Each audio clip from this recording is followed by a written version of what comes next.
Welcome to our Fall Women's Leadership Forum titled Promoting Civility and Dignity in Utah.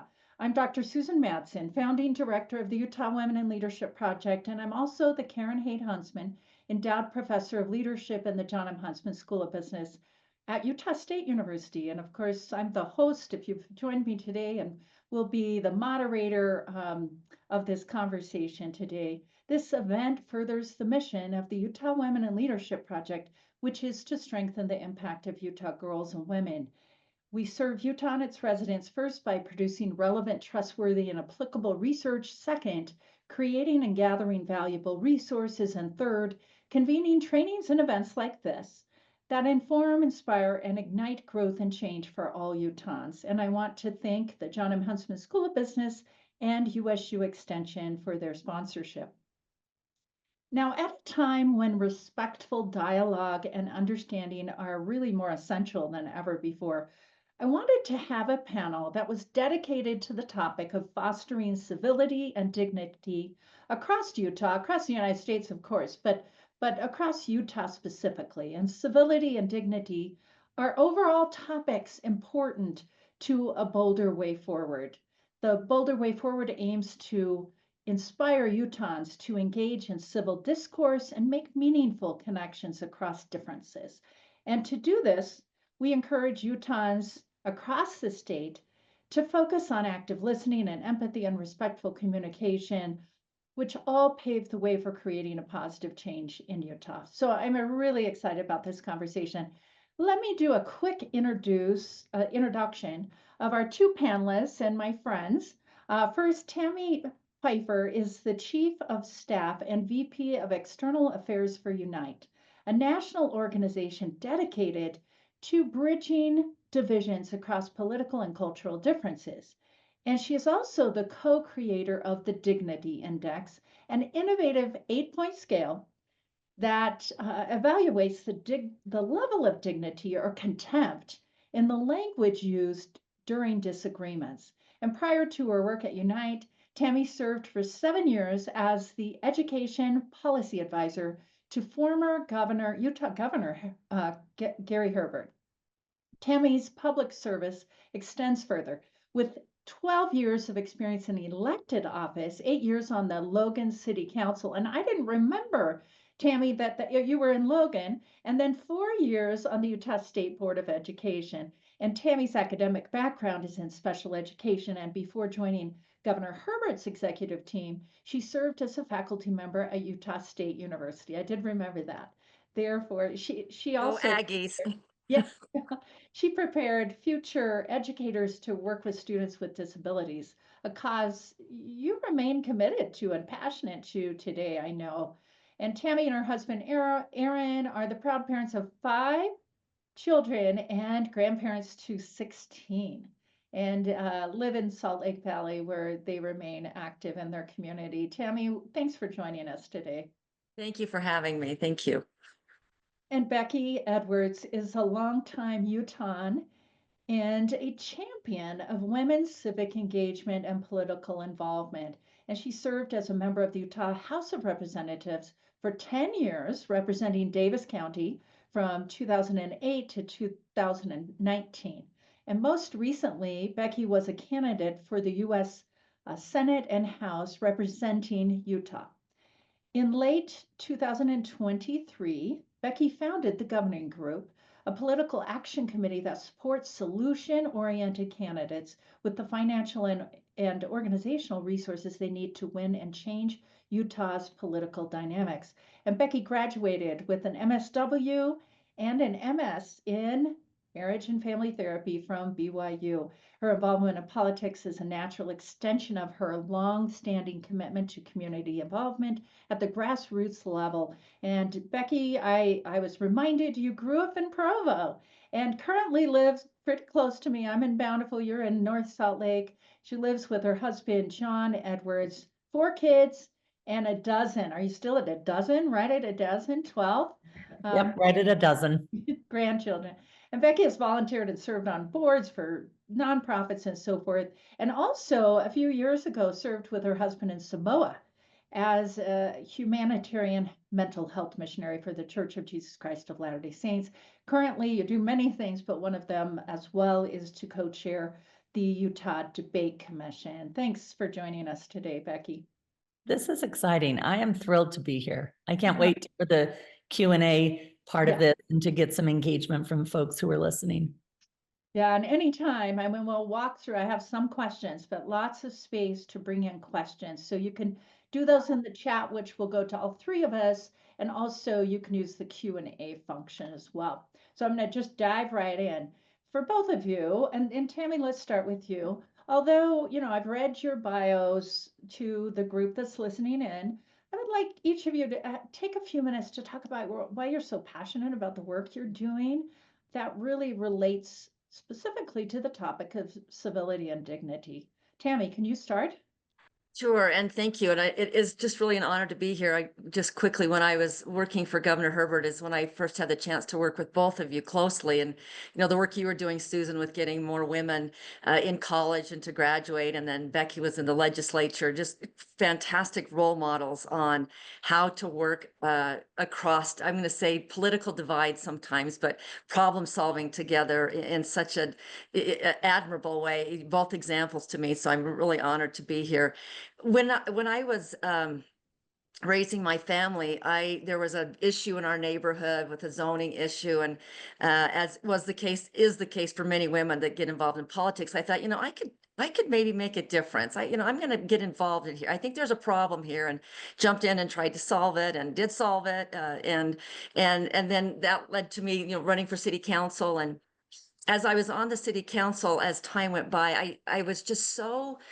I was excited about the fact that, like, an ordinary citizen, like just a person like me, could make a difference if you got involved and could make a difference.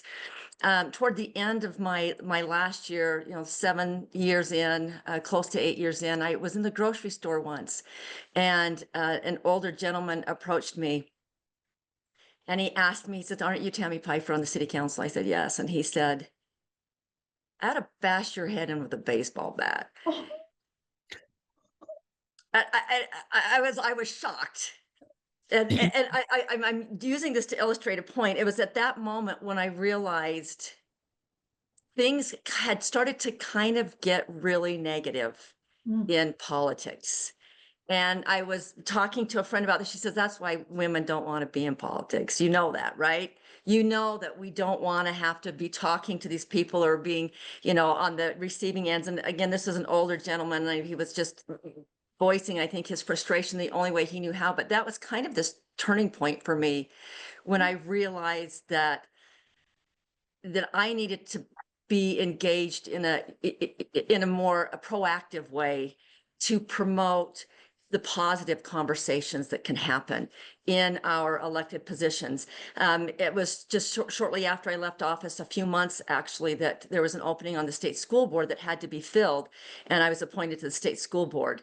And I thought, this is great, fresh start, enthusiasm. I'm going to bring all this positivity, and then national politics started to kind of seep into the state and into education, and things started to get really divisive. And I started to again think there's got to be a better way. We can't solve problems together if we blame if we hate parents and parents hate teachers and everybody hates politicians. We can't solve these problems together.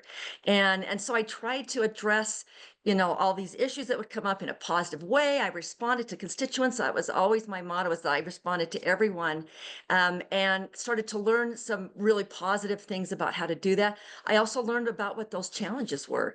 And then before I knew it, the governor, Herbert, had appointed me to be his education policy advisor.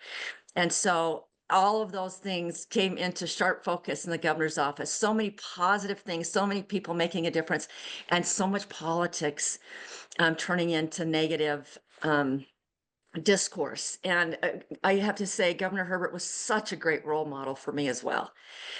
His motto was that he would say, "I'm conservative in principle, but I'm moderate in tone and inclusive in process." He says, when I talk to people, I said, we don't need to be all divisive. I don't want to throw people under the bus. Let's talk about this, moderate in tone. And then he would invite people to the table. He would invite everyone with any kind of opinion. It used to drive me crazy. He would say, Tami, I want you to meet with so-and-so. It's like, Governor, they don't even like you. He says, that's why I need you to meet with them. And I said, okay, they were on the radio talking smack about you. He said, that's why I need you to meet with them. And he would have me meet with people that disagreed with him and that disagreed with me. And he taught me how to, listen and build these bridges and find what was behind really the understory of what they were saying, and bring back those messages to the governor. And so I felt like that was just a huge life change for me, and a proving ground where I learned, it's kind of like I had to, he's my boss. I have to get good at this.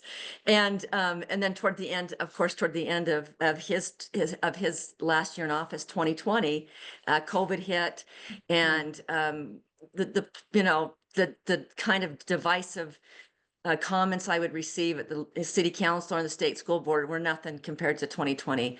And so by the end of 2020, I thought, whatever it is that I'm going to do next, it's got to be addressing this polarization, this toxic polarization. We've got to find a way to talk to each other so that we can solve problems together. And the opportunity opened up for me to work with my colleague, Tim Shriver, and another colleague, Tom Roschert, to develop the Dignity Index. I joined Unite, and so far that's been our #1 mission, is to find ways. In fact, our tagline with the Dignity Index is to ease division, prevent violence, and solve problems. So I lean into this in my experience as a problem-solving tool. That was a really long answer to your really short question. No, it's perfect. Before we hit record, and some of you were online, we talked about how all three of us found out that we are pretty much the same age, within a year of each other. But Tami, you had mentioned, I think everyone would appreciate that you didn't really get going on this until you were 54. Yeah, well, I just did the math quickly. It was 53. But I had a series of part-time jobs. I worked part-time while my kids were growing up, and then I got hired to teach at Utah State University, and I was on a 3/4 time contract. And that was sort of my mantra for years. And then I was on the city council while I was teaching. And when the governor appointed me to work for him, I was 53. Okay. I just did the math because I was 53 then, and then I was 54 when I auditioned for the Tabernacle Choir. So we were talking about life that happens that you think I'm just too old to do anything. It's like, no, like the best things, have in the recent years, I count happening in those last 7 or 8, 9 years. And well, now it's been 10 years. But the funny thing is when I worked for the governor, when he appointed me to be his education policy advisor, I advised on public education, which I was involved in as a teacher, and for the Logan Schools Foundation, higher education, which I was teaching at the time at Utah State University, and then my political background. He said, he told me, I wanted to appoint someone that had a background in education, but also knew about politics. And the fact that you had served in elected office at the local level and on the state school board, he said that was a huge asset to us. And it really was. And we would get involved in conversations, not about education necessarily, but about local water rights. It's like, oh, let me tell you about that. Let me tell you what we did in Logan. And so all of those experiences, I just felt like it was this cumulative effect to where I was just in this perfect spot that brought all my life experiences to the forefront, and just so fulfilling. And now I feel like that's where I am now. Actually, that's not where I am now. That's all rolled up into what I'm doing now. And I feel really blessed, very lucky, and very happy to be in this work. Thank you so much. I cannot wait to see what Tami Pyfer does at 74. I mean, knock on wood. Yeah, something amazing is happening in 10 years, folks. Just buckle up. Same question over to you, Becky.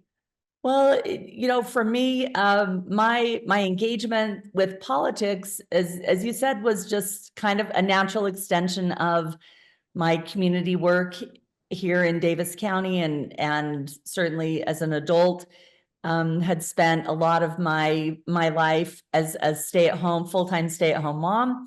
and doing all the school things and volunteering and probably a lot of the same kind of things that many of the people on this call spend their lives doing. And then started to watch a little bit more about politics. And this came after a different chapter of life as a social worker and a marriage and family therapist.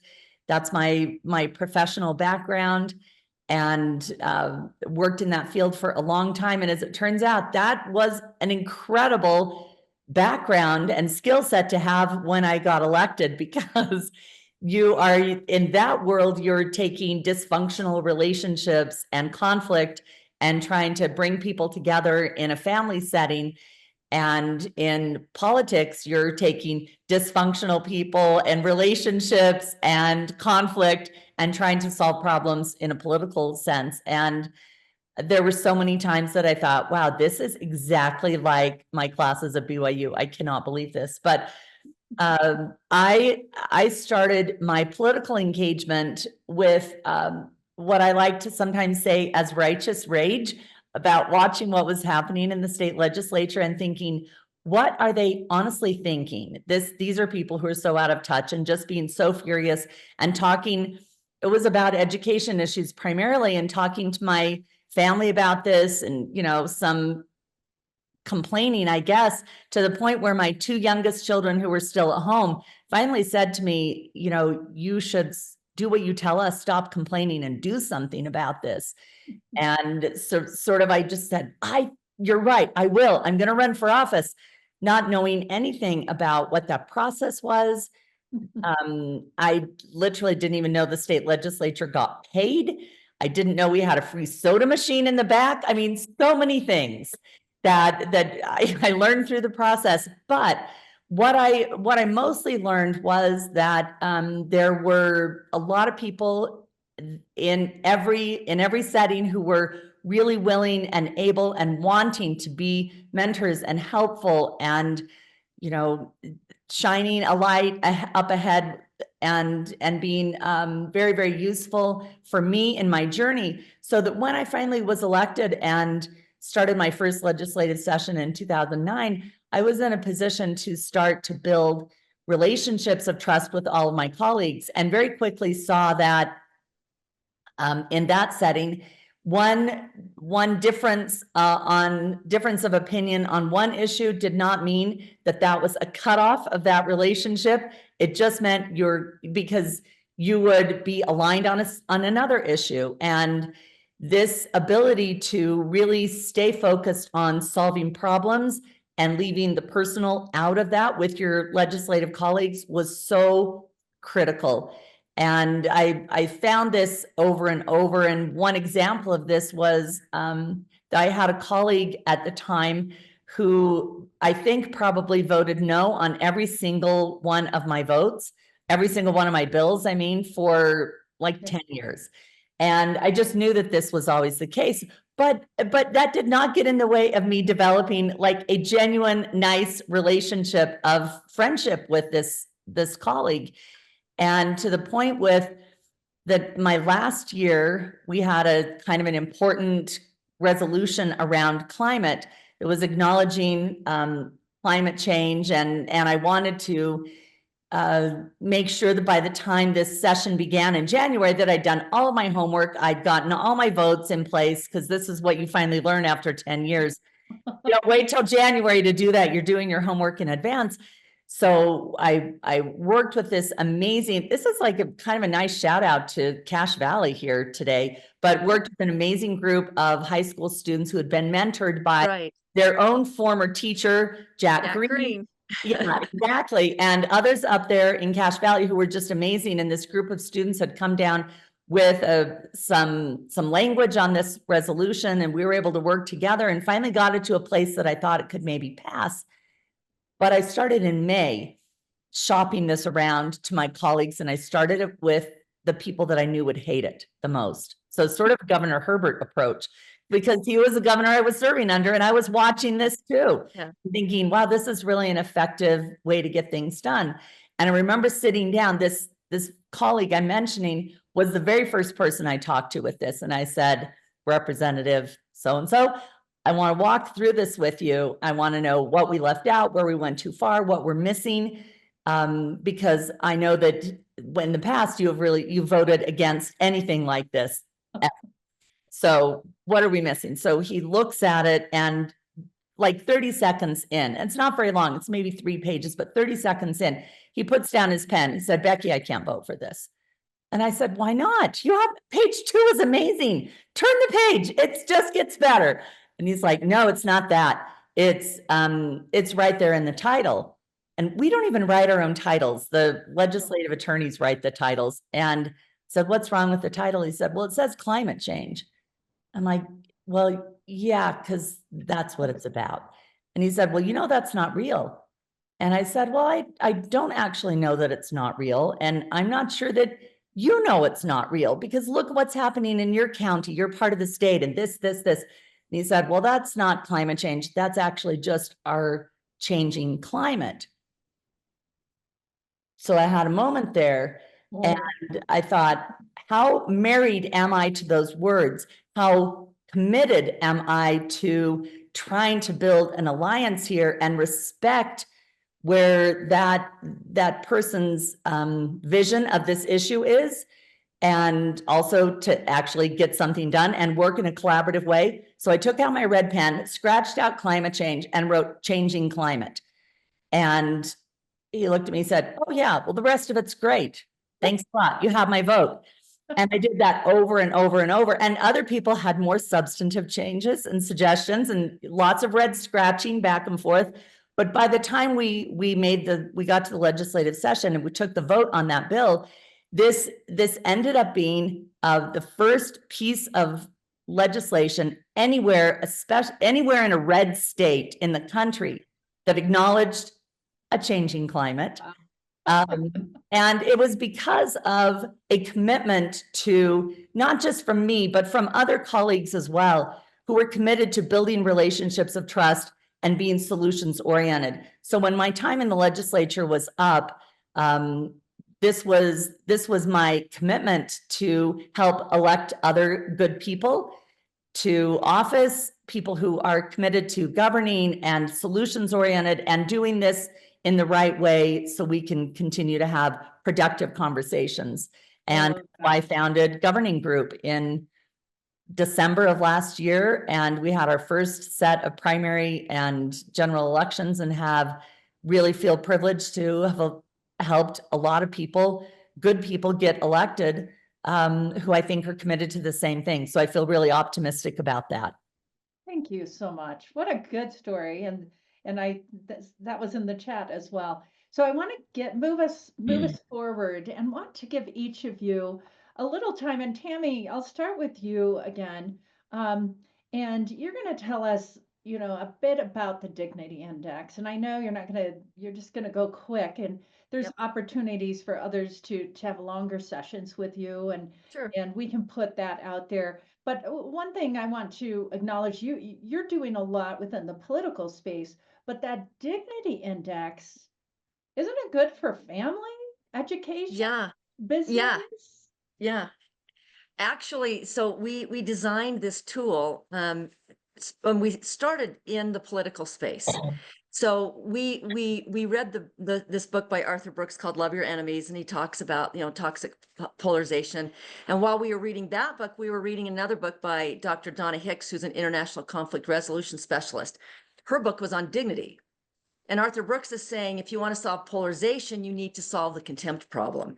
And Donna Hicks is saying, if you want to mediate conflict, intractable conflict, you need to use dignity. So we designed this scale to measure on a scale from 1 to 8, the amount of contempt in the language that we use, or the amount of dignity that we use. And the scale, if you go to our website, we've got, this is our whole deal right here. But it goes from 1, where there's complete contempt for the other side, it's really a call for violence, to 8, where you see, everyone is born with inherent worth, so you treat everyone with dignity. Contempt is when I say I'm better than you, I see myself above you. Dignity is when you say, I actually see myself in you. I can see a part of me in you. So we've designed this index, and we thought, what if we use this to score political speech. We don't score people, but we score speech. And if we could point out to voters that toxic, contemptuous speech doesn't solve problems. And we want you to take a look at the candidates so that you can see, do they use this language? If they do, and they get into office, they're probably not going to be able to solve problems. Or do they use dignity? Because those are the problem solvers.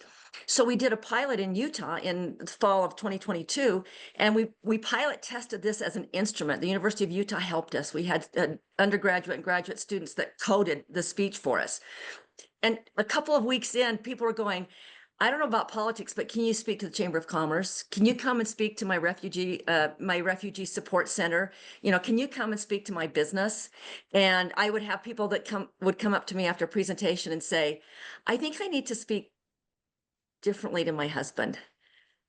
I was hearing some things you were saying. Yeah, they were saying, I was hearing some things you were saying and realized that that's me.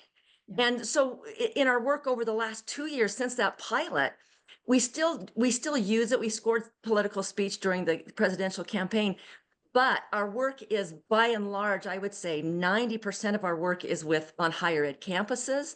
We have campuses all over the country that want us to come in and do freshman orientations. They want students to be able to speak freely in class and be able to say what they think without being canceled. We work with large corporations right now. We've got a 220,000 employee global corporation who is engaged with us. They want to change their company culture. So this is a company culture tool. We're in public education. We have teachers across the country, literally across the country. I was in Alaska. I've not been to Hawaii, but I've been to Alaska and Washington State, and we've been in Connecticut and Massachusetts and Oklahoma. They want to adopt this in their classrooms to change school culture so that students, you know, can identify when you use certain words or a certain mindset that you just automatically recognize. When I say, for example, those people are ruining everything, that's contempt. And that's like a 3 or a 2. You're getting close to the bottom of the scale when you say, even if it's in school, those kids are ruining the school, they're ruining everything. That means I'm better than you and I am sinking down on the scale. But if you can say things like, I wonder why you think that. Can you tell me why you think that? Or if you can say, I might be wrong on this. I think I made a mistake. Now you're at like a 6 and a 7, almost at the top of the scale. So if students can learn that language and teachers can learn that language and help students resolve, you know, playground issues or whatever it might be, then that changes the school climate as well. So we're a little bit into politics. We're a lot into family culture, community culture, schools, higher ed, and corporate culture. Yeah, you know, before we move over to Becky, though, I would love to have you start with one and just read just so people can do that. Yeah. Like and if you go to our website, dignity.us, you can follow along. But did you have another question, Susan, before I was jump just going to say, I kind of talked over you at one point, but before the election, my husband is pretty opinionated, and I would hold up that sheet and say, "You're at a 2. You're at a 2." He threw it back on me once. "You're at a 3." I'm like, well, and that's what usually happens. People will say, in fact, one of the young students at the time, she's graduated now and is working for us. She said, I couldn't wait to do this so that I could score those people. She said, after a couple of weeks, I realized, oh, I think that's me. She said, I think I need to stop listening to that podcast. So I'm going to quickly, these are just quick bullet points. So I'm going to start at the middle of the scale, a 4, which is the first step into contempt. 4 is when you say, we're better than those people. They don't really belong. They're not one of us. 3 is not only are we better than you, but we're the good people and you're the bad people. It's us versus them. Everything's an us versus them. 2 is those people are evil and they're going to ruin our country, our school, our community, whatever our company. If we let them, they're going to ruin it. It's us or them. It's not even us versus them. It's us or them. And then at a 1, that's the call for violence. 1 is the language of genocide. They're not even human. It's our moral duty to destroy them before they destroy us. I mean, we hear this in politics. Yeah. You know, we scored several things that we heard and we saw on social media at a 1. And people say, oh, that's just politics. It's like, well, when people hear that, then they show up to Nancy Pelosi's house with a hammer or Justice Kavanaugh's house with a bomb. So some people, this is a call for violence. I don't like that side of the scale. I'm going to go the happy side scale. So 5 is the first step into dignity. And that's when you say, you know, the other side has a right to be here and a right to be heard. It's their country too. It's their school too. It's their, you know, company too. You belong here. 6 is we always talk with the other side, looking for the values and interests we share. I want to find out what I have in common with you so that we can build on that. 7 is like, I want to find out what I don't have in common with you. I want to find out why we think so differently. Why do we disagree on this? Tell me your story. And so 7 is I fully engage with the other side, discussing values and interests we don't share. Willing to, open to admitting that I made a mistake, or I could have made a mistake, or I might change my mind. And I often point out in my presentations, we don't let people change their minds much anymore. Yeah. And yet that's a sign of dignity. If I could bring someone in, Governor Herbert's office, I talk to them and go back to the governor and say, actually, Governor, I think maybe we were wrong on that. That's a huge sign, a show of dignity to the other person. To be able to and do then that. yeah, it's hard to do. The top is each one of us is born with inherent worth, so we treat everyone with dignity no matter what. And that's aspirational. People say it's impossible, but we do it all the time. I think parents do it. We treat people who hate us occasionally with dignity all the time, because then another day comes by and it's fine.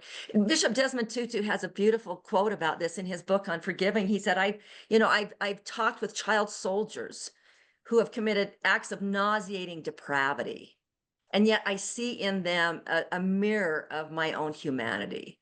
And so it's not saying everybody gets off scot-free. There's no accountability. You can do whatever you want. It's like people are still held accountable, but I treat you with dignity, even in whatever that accountability measure might be. You're in prison, you are still treated with dignity, those kind of things. So that's a quick walk through the scale. Not that I'm perfect with this at all, but when I'm thoughtful, I have to shift from judgment or what I think to curiosity, true curiosity Yes. about really understanding. And I know so many people that are so good with this, but I think it's so fascinating. There's one question I wanted to give you, and then Becky, I want to shift over to you. There was a question in the chat about, so is your group, you said about 10% with political leaders, but your hope is to get the message out and then other people do it, but it's that political space that's really It's tough. this year. We just talked about this yesterday. Like, it's not that we don't do politics, because we do. We were invited by the governor of Oklahoma to come in. We've trained his cabinet. I've trained the governor of Pennsylvania's cabinet. We're going in the top-down approach, but you've got to have a top-down and a bottom-up approach. And Governor Herbert has told me this numerous of times. He's on my advisory board. He said, you can have politicians that speak with dignity, but if they don't get elected, then they can't promote the cause. And so if contempt gets you elected, then people use contempt to get elected. So we need a citizenry. Right. So we need a citizenry to say, this is what I demand now. I am not going to vote for contempt anymore. I'm going to look for people that speak with dignity, and that's who I vote for. So then they have to have candidates to vote for. So politicians need people that will vote for dignity, and citizens need people who will exemplify dignity to vote for. So we're taking both the top down and the bottom up approach. And Becky, what a beautiful transition. I know. Wasn't that not the best transition over to you? So, Becky, you founded the governing group, and just so everyone knows, we work together on the governing group. We're board members of that, and Governor Herbert as well is on that, and some other folks. You've been passionate about this for a long time. In addition to the definite, the other kinds of work, you really are passionate about this civility and dignity. So tell us more about, any of that, but you felt so compelled to start this governing group in terms of getting more elected officials that can do what we're talking about, right? Yeah, absolutely. And I appreciate Tammy's point of that we're electing people, or there's an incentive. There appears to be an incentive right now for people who are full of vitriol and conflict and finger pointing and all of that. And then somehow when they're elected, we expect them to be civil and work together. And those two just really don't go together. So our work at Governing Group has been to say, hey, candidates who care about this. And there are a lot of people who are candidates who in their heart of hearts and their daily lives really are committed to this approach of being problem solvers and working with civility. And so we bring them on and we say, we're going to help mentor you. Tell us what your values are, what your priorities are, and we're going to help support you in your best self and really help with mentoring and in-kind consulting and really in the weeds with individual candidates saying, how can we help you be who you really are as a candidate and do it well and collaborate with other organizations, because there's so many folks who are doing training in this space. Women's Leadership Institute, MWEG, Utah Civics Project, Women Impact Network in St. George, Girls Lobby, Utah Women Run. I mean, they're just a lot. But how we fit into this space is we're complementary to a lot of those efforts by really supporting individualized candidates and candidate specifics, so that there is a reward, an incentive structure that is different than what we're seeing right now. Yeah. So candidates can be a candidate within this structure of what our bold goal is. Tami said her bold goal, and our bold goal is to transform the face of Utah politics. And when that happens as a candidate, when candidates can run good, effective, and winning campaigns in this model, what happens is then they go to the state legislature or the state school board, local school board, city council, wherever it is, and they are emboldened with this model because everyone who voted for them knows that this is exactly how they're going to lead. And they can do that as a leader in wherever those spaces are. And I think that's something that has really been empowering for candidates. It's been incredibly exciting for us to see so many good candidates get elected, and to be honest, to see the national attention. A huge story News Nation did not too long ago, like in the last few weeks, where they'd called it the I-80, as before the election. So wow, November was a blur. It was in October, I guess. It was a story about the I-80 of politics and going through every single state and what kind of made that state unique. And here in Utah, their focus was on this idea that we're a red state, but there's something that is here in Utah that says we don't do red states like other places, and we can do it better, and that there's a real desire. So they had a focus on Governing Group as a kind of a model for other things. And we had an opportunity to share dignity index with those folks, and Governor Cox's Disagree Better, and talked about why this was so important. And this was something that Utah was known for, and getting a lot of national recognition, a lot of organizations in the state collaborating on this and trying to do it well. And I'm really pleased to see, I'm going to have my own Arthur Brooks quote here, that he talks a lot about warm-heartedness and, this sense of other and contempt and all of that. But how you develop warm-heartedness to someone is to first know them, to respect, trust, and then love. And I can say that is not only a human way, a good way as a human to do things, but it also is an effective way as a politician to do things, because you start to build relationships where then, this is not an overnight thing. It took me years to get that final yes vote on that changing climate resolution with my colleague. But in the meantime, there was a genuine relationship of trust and friendship that had been built up. And I think if we have increasing number of people who are elected who are committed to that, we're all in a better position and we'll get better policies and we'll be more proud of the process of that as well. So one of the And things can I- that really connected me with that is we know from the research and from, practical experience that a lot of times we just go into this emotional state and respond and push back and those kinds of things. And when we do that, we don't use research. We are not as likely to be in our logical best place. And when we keep that dignity, when we, move with civility, we don't get all of our emotions. We can have passion, right? But we stay in a space that's more rational. Honestly, that's why I love this work. And I just was my second one. And then Tami, I know you have a comment.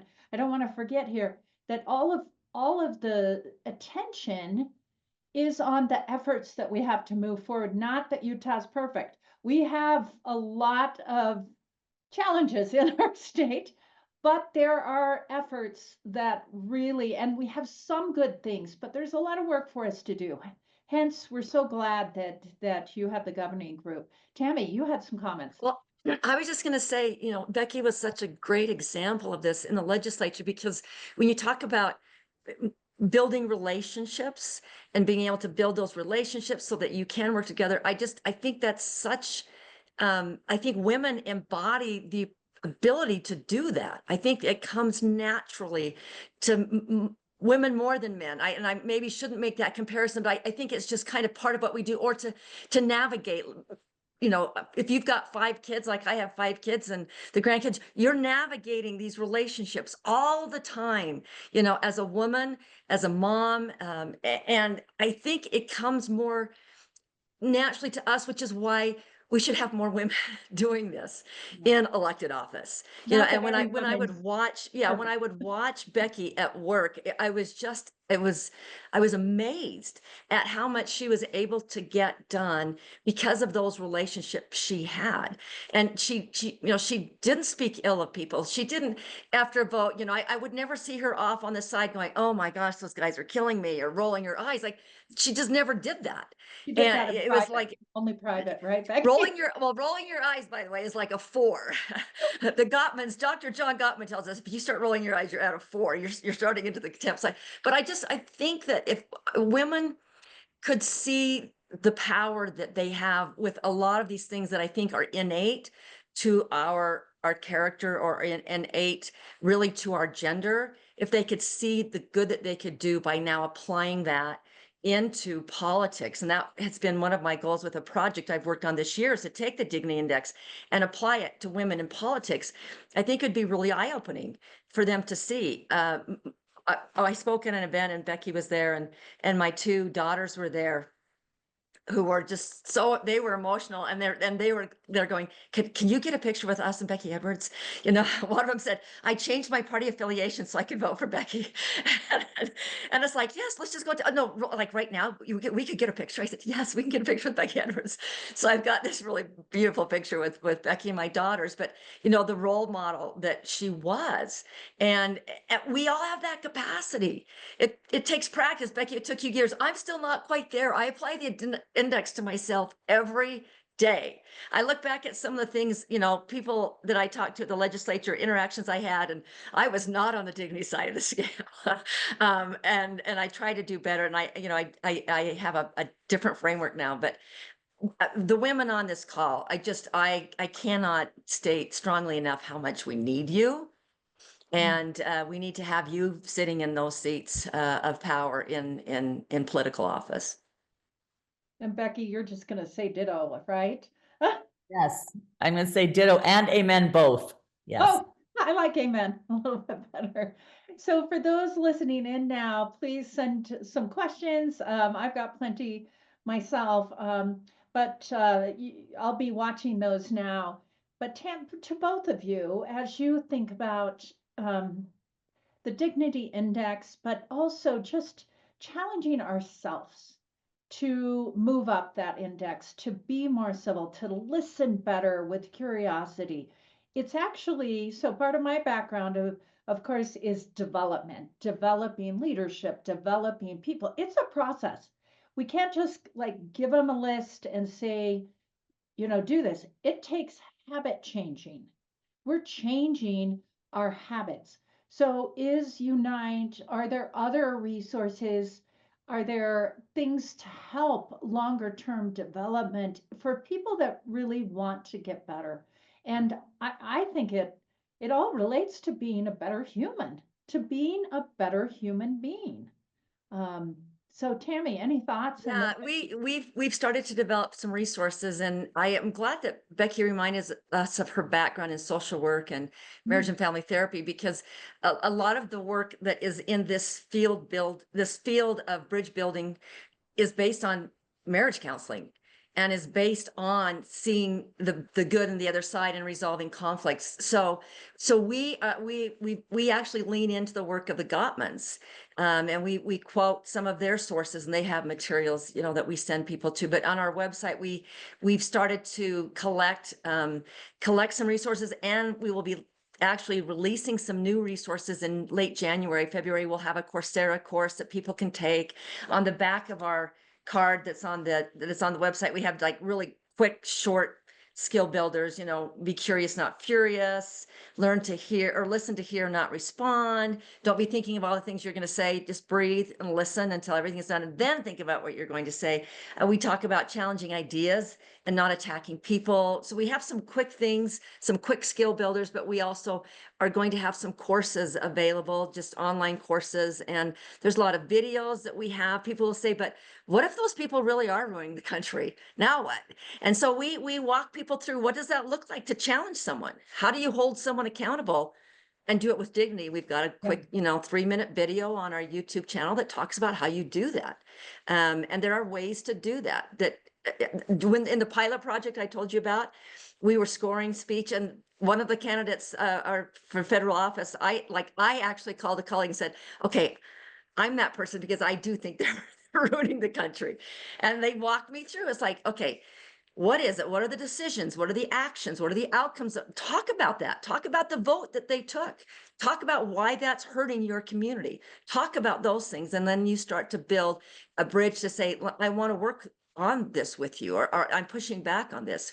And we believe that if you don't challenge contempt, if you sit by and listen to it in a meeting, or especially if you're elected official, and you just let people flow with the contempt, you're not helping either. So we practice, and we've got some materials that you can use, and we'll have more at the end of January, at the beginning of the year, where you can actually practice what that's like. And those of you that have joined us for other events, we will be sending an email after we have a little editing of the beginning and the end of this. We're going to send it out, the link, but also anything we want to send links, Tami, to your resources, Becky, to anything you have, we'll send that in a follow-up within some days, maybe a week at the longest. And Becky, any thoughts on that one? Or are you seeing anything in the chat? Are you watching the chat on other questions? I'm going to try and catch up on the chat. I'm not caught up on the chat. Okay. I see them coming in, and I'm trying to, I know someone else is monitoring that, but I'll just say, to the point of how do we sort of check ourselves? How do we make sure that we're not avoiding practicing what we're preaching here? And it is hard, but in some ways, it's really like the very same things that we try to teach our kids in elementary school and junior high, like stand up, make statements, don't just walk out, like walking out of the room when someone's being bullied. I guess that's better than bullying them, but the best thing is to stand up. Stand up. I had a really unique situation when I was at one of the state conventions when I was running for Senate, and or one of the county conventions, sorry. And sometimes there are a lot of passionate people there, and not everyone is fully aligned with the same. They're not going to vote for you, and some people want to make sure all the 1,000,000,001 reasons why not. So in this particular case, there was an older gentleman who came up and was just like really sort of getting closer and closer and finger and getting louder about just things. And so I had time, because it wasn't as crowded, I had time to just sit and listen, ask a few questions. And before long, like within maybe 90 seconds, this man is crying. He's talking about his grandchildren and why his concerns are, he loves his grandkids so much and worrying about what the future is like and his way of life. And we had this really beautiful sort of grandparent to grandparent moment. And I guarantee you that man is never did not end up voting for me, but it took something where it would be very easy to just myself get really riled up as well and be very defensive and finger pointing and vitriol right back about all the reasons why he was, wrong in my opinion. You could justify all day long, right? But by not doing that, all of that was stripped away. And the real human piece of that gentleman was exposed. That was so vulnerable, so raw. And this is something that as marriage and family therapist, I saw over and over and over, is that behind anger, behind all of that real ugliness in politics, there's a lot of fear. Anger is always like a secondary emotion. And it's fear, it's worry, it's all of these other things. And to get to that place, I think is really, it's worth the effort to get to that, whether it's a relationship with a family member or in politics or whatnot. And I'll just share one other story. When we had another bill that was kind of a heavy lift, and we had it got off the House floor, got out of committee, got off the House floor, but it still had to pass out of the Senate. But there was a lot of celebration with the people who were supporters. And at this particular time, some of the supporters, as you do, you're so excited and so thrilled that this bill is passed at this point, that it's very easy to start mocking or teasing or pointing fingers like, can you believe that person didn't vote? Yes. I mean, they're such a fool. Blah, blah, all of this. Definitely 1, 2, 3, 4s. 4. That's a 4, by the way. 4, I know. And there were less than 4s as well. And this is where the junior high lesson comes into place. I was sitting there listening, and it was like I was the hero of this moment because I was the sponsor of this bill, and everyone loved me that day in that setting. But they're talking about my colleagues in such a negative way. And it would have been so easy for me to say, I know, right by them. It's just, they're just crazy. You're so right. But I sat there and I thought, this is going to be a real mood changer, what I'm going to say next. And I said, actually, I know we didn't get that vote, but you're talking about some people that are my real friends. And they are good people. They have differences of opinions, but let me tell you about that person, why I know that was a no vote from them. And I just shared a few things about that individual. And that was like a massive wet blanket on the party. It was a lot less fun after that, because that energy of negativity is so energetic and so addictive in a way.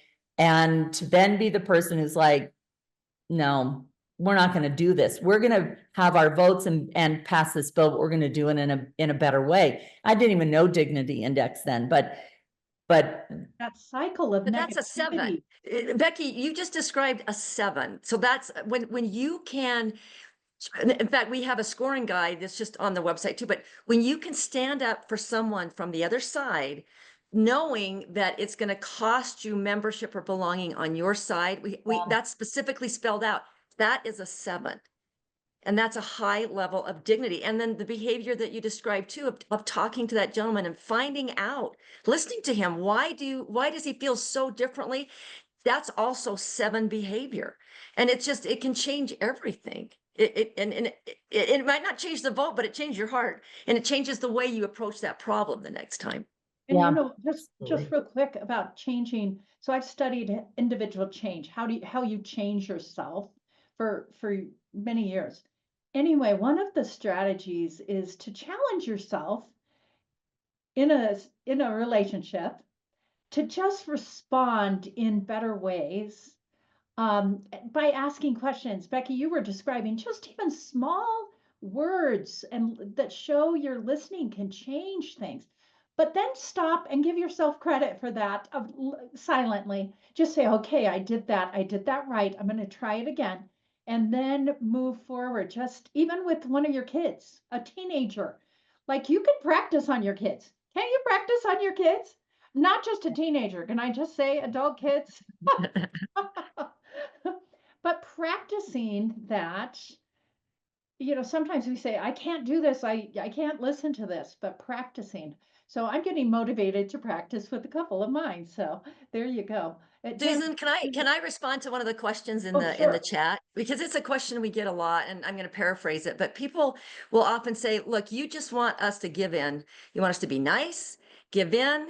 We've been oppressed, we've been marginalized, and now you want me just to be nice to the other side so they can continue to walk all over us. It's like, that is not at all what we are asking people to do. We want people to have passion. We want them to stick to their principles. We want them to argue their case. We want them to stand up and to motivate and mobilize. We just think that you can do that without demonizing the other side. And we think that you'll be more effective doing that, mobilizing without demonizing the other side. We often say, when's the last time that calling someone an idiot won them over to your side? Calling them stupid and evil, when did that help your case? It doesn't help your case. So you can, I watched a board meeting once, a couple of years ago, and I watched a patron get up and just tear apart a certain group of employees from this organization. And the board had been cautioned not to respond because it wasn't on the agenda. And I thought,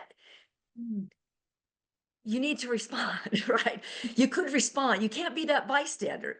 You can't just go along to get along and just not say anything because you don't want to say something. Like, you can say, look, thank you for coming to speak. I want the records to show that I disagree with what you said. In fact, I couldn't disagree more strongly with what you said. I respect your right to say that, but I have to tell you, here's what I believe. And you can do that without saying you were evil, you're an idiot, don't come again next time. You can say, thank you for coming. This is your right. This is your right to speak, and you have the time, but I just need the record to show I disagree. Can we have lunch tomorrow? Can you come in next week? Can we talk about this? I need to find out what your experience has been to bring you to where we disagree on this so strongly. You can do that without being a pushover, without, just giving up your principles and just making sure that there's no conflict. There's a lot of ways to do that. It's hard. It's not easy to do. It's simple. My colleague and I were talking this summer. It's simple, but it's not easy. So. It is true. And we think simple things should be easy, right? It's not so easy. Simple. Why can't we always just be kind to each other? Or why can't we be patient, or all of these things? But we're human, right? There's so many great comments in the chat that we're looking at, and just appreciate. There's a few that have also provided some other ideas of resources. And so we'll gather those together and put those in an email to you as well. There was one like utahodvocacy.org, has some resources that are in this self-protection but self-reliance mindset, but other things that connect over there. There's other things as well. But I've seen a number of questions or comments about, and maybe it's because our conversation of age. So that one person I know in something said, I'm behind, I'm 48. I'm like, what a young baby. You're just getting to the good part. But some that have stayed at home for a lot of years and really volunteered some, but but or possibly want to lean in to use their voice in ways, maybe political. Some of them didn't say that, but I think this is important. How do we, you both have so much background and ideas about this. So what are some ideas of people that really haven't leaned into the space of maybe individually with dignity and those kinds of things, and we all need to work on that, but in a public space and being prepared to maybe run for office? Becky. Well, I think I'm going to give a shout out to the Boulder Way Forward here, because I think the Boulder Way Forward and those 18, are there still 18 spokes? Yes, the 18 I spoke. love that, because there's work to do here. But if you look through the 18 spokes on Boulder Way Forward, there's going to be something there that is a massive interest for you that you don't even recognize right now. If someone said, what are the things you're passionate about? You have busy lives. I'm speaking to the women who have maybe spent a chunk of their life as a stay-at-home mom, raising a family, all these things.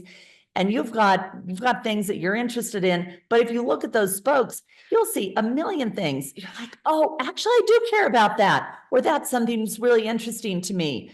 And there are organizations in there that are focused on advocacy. And I just did take a half a second to look in the chat here, utahadvocacy.org. Thanks, Alyssa, for that tip there. But there are a lot of organizations that would love you. They would love your life experience and your passion and your skill set that you have been honing for those 48 years, whoever said that in the chat. And you have so much to contribute. You do not need to come with a specific degree or a specific set of, resume points or anything else. You have what you need right now to be an impactful person in one of those spokes, in one of those areas. And maybe because Tami and I are kind of talking about politics, maybe it's in the world of politics. And there are a lot of sort of Maybe it's not. and maybe it's not. Exactly. There are a lot of places that good can happen that are not involving running for office or serving in political office. And we need you is the point. And I'd suggest Boulder Way Forward, look at one of those spheres that really you're passionate about, look up one of the organizations, and then just let them know that you're interested in being a volunteer. Start to go to the meetings, something like that. I think that's a good way to start. And I would say that I talk often, especially in the childcare space, when I'm talking about the childcare and the issues, that we have been socialized throughout time, not just in Utah, all women through the generations, through the centuries, I should say, we're in the private space and men typically are in the public space. And so childcare as an issue is like a private issue, not a public. And we know that that is not the case anymore. But women often were socialized to just be in the private space. And I've had women say to me, even the last year, it's not my role to use my voice and speak. I'll just work behind the scenes. And of course, that's when I say, that's crap. That's when I pull out that phrase and say, no, it is our role as women, right? Tami, you looked like you had a few thoughts on that. No, I agree with everything Becky said. I was going to say, not only do you have everything you need, you're probably over prepared. You are probably more prepared for this service than most people who run for public office. And I was also going to comment on the Boulder Way, the different spokes. There are so many ways to be involved. When we're looking at leaders, like in this large corporation that we're working with, we're training managers, and more than half of them are women. And they're managing these big teams, and they're managing and leading with dignity, and they're helping solve problems in this corporation, which is a microcosm of their community, and they're out there serving in their communities. In fact, this corporation, I won't say it requires, but it encourages community service. And so now, what they're doing as women leaders in their corporation and leading with dignity is overflowing into the community. And it's women leaders. I can't say enough about that. Thank you so much. And a note, We would love volunteers in Braver Angels, a national organization that works with in the same space. Yep. And I've been Yep. really impressed with that organization as well. I'm looking at the time, and we're almost out of time. Each of you, excuse me. Oh, wow. Final thoughts, Tami. I'm going to mute, but final thoughts. I'm honored to be here. I don't want anyone to get the misperception that I'm really, really good at this. I'm better at it than I used to be, and I work on it every day, but I see a huge need for women's voices and women to lead with empathy and compassion and dignity, because I think it's strong. I think it's powerful. I don't think it's weak. When I started working on the Dignity Index, I thought dignity is a pretty soft word. How am I going to change the world with that? And then I learned how I'm going to change the world with that. So I would invite everyone to get involved, take a look at our resources, and just join our movement. I put a link into our YouTube channel, which it's called the Dignity Movement. So welcome. And you are very open to speaking to groups. Yeah. Love to come and speak to your group.